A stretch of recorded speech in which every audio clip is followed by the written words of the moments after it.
दोस्तों इस वीडियो में हम लोग एनालिसिस करने वाले हैं टीसीएस टाटा कंसल्टेंसी सर्विसेज की। दोस्तों चार्ट पे एक ब्रेकआउट आया है, ब्रेकआउट बड़ा वंडरफुल ब्रेकआउट है, बुलिश ब्रेकआउट है। किस टाइम फ्रेम पे वो ब्रेकआउट आ रहा है हम लोग ये भी जानेंगे। इंट्राडे के अंदर क्या चल रहा है, स्विंग ट्रेड किस तरह से प्लान किए जा सकते हैं इस स्टॉक के अंदर, साथ में लॉन्ग टर्म इन्वेस्टिंग में कौन सा व्यू इस चार्ट के अंदर हम लोगों को दिखाई दे रहा है, सारा ही कुछ एनालिसिस हम लोग इस वीडियो में करने वाले हैं। अगर आप इस चैनल पर नया हैं तो इस चैनल को सब्सक्राइब करना बिल्कुल ही मत भूलिएगा, और अगर वीडियो पसंद आती है तो उस पर आपको करना है एक कमेंट, उस वीडियो को करना है शेयर। तो यहाँ पे हम लोग टाटा कंसल्टेंसी सर्विस टीसीएस का चार्ट हम लोग ओपन करेंगे।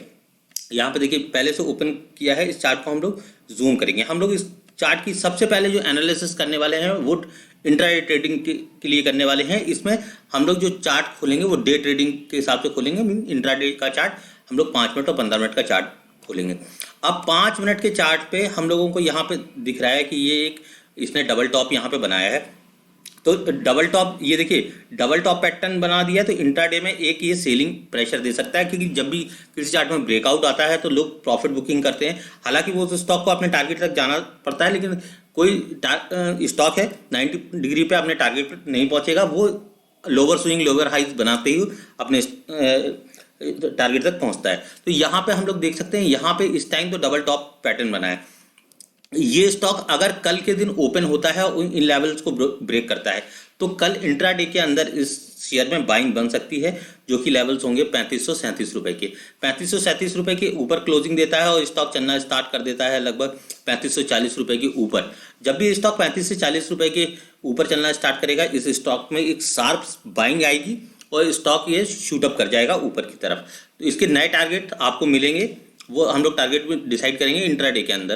लेकिन अभी इंट्राडे के अंदर कोई इसका खास रेजिस्टेंस यहाँ पे नहीं दिख रहा है, तो हम लोग जब भी इंट्राडे में इसको बाय करेंगे तो हम लोग ट्रेलिंग स्टॉप लॉस का यूज़ करके इस स्टॉक को बाय करेंगे। दूसरा, अगर हम लोग यहाँ पे आर्ली चार्ट देख लेते हैं। आर्ली चार्ट के अंदर देखिए, आर्ली चार्ट के अंदर भी ये ब्रेकआउट है, वो आपको क्लियर ब्रेकआउट इस लेवल का दिख रहा है, जो कि 3404 रुपये के आसपास का है। और यहाँ पे 34 से 4 रुपये के आसपास अभी अगर ये स्टॉक नीचे आता है तो यहाँ पे सपोर्ट ले सकता है। तो इस स्टॉक को सेल करने का प्लान हम लोग बिल्कुल नहीं करेंगे। इस स्टॉक में जो भी देखेंगे हम लोग बाय अपॉर्चुनिटी देखेंगे। साथ में इस स्टॉक की अगर हम लोग एनालिसिस करेंगे डेली चार्ट पे, देखिए डेली चार्ट बहुत इंपॉर्टेंट होता है स्विंग ट्रेडिंग के लिए। अगर डेली चार्ट में अगर कोई स्विंग ट्रेड्स बनते हैं, डेली चार्ट का ब्रेकआउट आता है, तो 1 आवर के चार्ट में हम लोग एंट्री ले सकते हैं, डेली चार्ट में एंट्री ले सकते हैं स्विंग ट्रेडिंग के लिए वीकली चार्ट को देख के, और डेली चार्ट को देख के हम लोग आर्ली चार्ट में एंट्री ले सकते हैं। तो हम लोग यहाँ समझेंगे कि यहाँ पे डेली चार्ट पे भी ब्रेकआउट आया है। डेली चार्ट पे एक ब्रेकआउट आया है, तो यहाँ पे एक स्विंग ट्रेड जहाँ पे 200 रुपये का प्रॉफिट, 300 रुपये का प्रॉफिट इस स्टॉक में बुक किया जा सकता है। कैसे करेंगे हम लोग जानेंगे, और साथ में उस चार्ट पैटर्न को भी आइडेंटिफाई करने की कोशिश करेंगे कि जो चार्ट पैटर्न इस स्टॉक में बन रहा है। देखिए यहाँ पे वीकली चार्ट हम लोग अगर देखते हैं तो वीकली चार्ट पे जो चार्ट पैटर्न हम लोगों को यहाँ पे दिख रहा है, इस चार्ट पैटर्न को हम लोग ड्रॉ करने की कोशिश करेंगे ताकि हम लोग इसको आइडेंटिफाई कर पाए। देखिए एक लेवल था, इसको हम लोग डिलीट करते हैं। यहाँ पे हम लोग चार्ट पैटर्न को ड्रॉ करने की कोशिश करेंगे। यहाँ पे ये एक जो पैटर्न बना था इस स्टॉक में, वो पैटर्न बना था, ये पैटर्न, ये inverse head and shoulder pattern है। और ये आप देख पा रहे होंगे इस स्टॉक में inverse head and shoulder pattern बना है। Inverse head and shoulder pattern का इस लेवल भी जो आया है वो ब्रेकआउट आया है। ये जो ब्रेकआउट के जो लेवल थे वो 3430 से 3440 रुपए के आसपास थे। आज ये स्टॉक 3520 रुपए के आसपास ट्रेड कर रहा है। तो हम लोग समझते हैं कि इस चार्ट पैटर्न का जो है ब्रेकआउट इस चार्ट पे हमें दिख रहा है।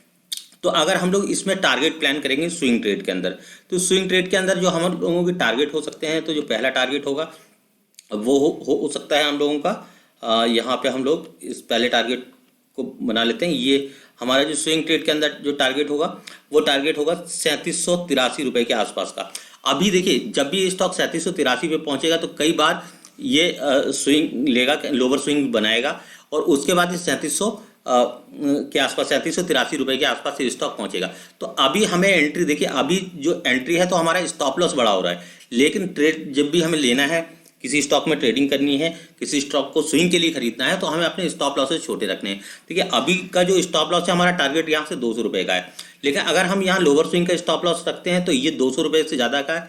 लगभग 400 रुपये का स्टॉप लॉस आएगा। तो हम ऐसे स्टॉप लॉसेस के साथ किसी भी स्टॉक को स्विंग ट्रेड के लिए बिल्कुल भी रिकमेंड नहीं करते हैं और ना ही उस स्टॉक को खरीदा जाता है। वैसे भी किसी भी स्टॉक को खरीदने की मेरी व्यक्तिगत रिकमेंडेशन नहीं होती है। आपको अपने रिस्क और अपने रिवॉर्ड के हिसाब से आपको किसी भी स्टॉक में इन्वेस्टमेंट करना है।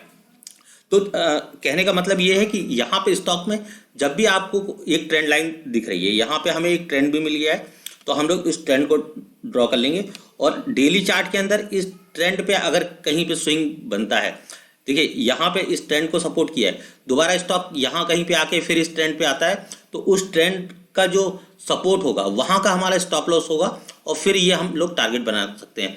हो सकता है वो स्विंग का जो स्टॉप लॉस हो वो आपका यहाँ पे 3500 रुपये के आसपास का आ जाए, 3600 रुपये के आसपास का आ जाए। तो देखिए हमें 200 रुपये का टारगेट लेना है ऐसा भी नहीं है, हम लोग छोटे टारगेट प्लान कर सकते हैं, लेकिन छोटे स्टॉप लॉस हमें प्लान करने हैं। हमारा जो टारगेट होना चाहिए वो उससे बहुत छोटा हमारा स्टॉप लॉस होना चाहिए। हमारा रिस्क और रिवॉर्ड हमेशा किसी भी स्टॉक में मेंटेन रहना चाहिए। सपोज ये यहाँ से स्टॉक गिरना स्टार्ट हो जाता है तो आपको यहाँ पे इस स्टॉक पे आप निकल नहीं पाएंगे 3200 तक। आप उम्मीद करेंगे कि स्टॉक फिर से रिवर्स हो जाएगा। अभी स्टॉक ट्रेंड में है और ट्रेंड के साथ ये पहला जो टारगेट है वो 3700 रुपये के आसपास देने की उम्मीद है। तो इसमें एक छोटा स्टॉप लॉस हम किसी भी लेवल पर ढूंढेंगे और इस स्टॉक में एंट्री लेने की कोशिश करेंगे। अब दो बातें इस स्टॉक में निकल के सामने आएंगी। आप ये पूछ सकते हो कि स्टॉक क्यों इधर ही तक जाएगा। देखिए जब भी मार्केट में एक प्रोबेबिलिटी होती है, अभी ये स्टॉक इधर तक जाएगा या नहीं जाएगा ये अभी हम लोग कह नहीं सकते, लेकिन एक मार्केट की जो प्रोबेबिलिटी होती है कि मार्केट में जो स्टॉक है अपने रेजिस्टेंस को टच करेगा ही करेगा। तो हम उस प्रोबेबिलिटी के साथ ट्रेड करेंगे। उस प्रोबेबिलिटी में एक हम छोटा स्टॉप लॉस रखेंगे और स्विंग ट्रेडिंग के अंदर अगर वो उस स्टॉप लॉस को हिट करता है तो उस स्टॉक से हम लोग एग्जिट कर जाएंगे। अगर ये प्रोबेबिलिटी आप इस तरह से ट्रेड करते हैं, अपने स्विंग ट्रेड को प्लान करते हैं, तो अगर आपकी जो स्विंग ट्रेडिंग है वो बहुत अच्छी हो सकती है। आप स्विंग ट्रेडिंग में हर ट्रेड में 5 से 10%, 15% का रिटर्न आराम से जनरेट कर सकते हैं। और स्विंग ट्रेडिंग की एनालिसिस के लिए आपको चार्ट की एनालिसिस खुद करनी आनी चाहिए। आपको चार्ट की एनालिसिस सीखनी पड़ेगी, आपको चार्ट पैटर्न सीखने पड़ेंगे, आपको ट्रेंड लाइन सीखनी पड़ेगी, सपोर्ट और रेजिस्टेंस सीखने पड़ेंगे।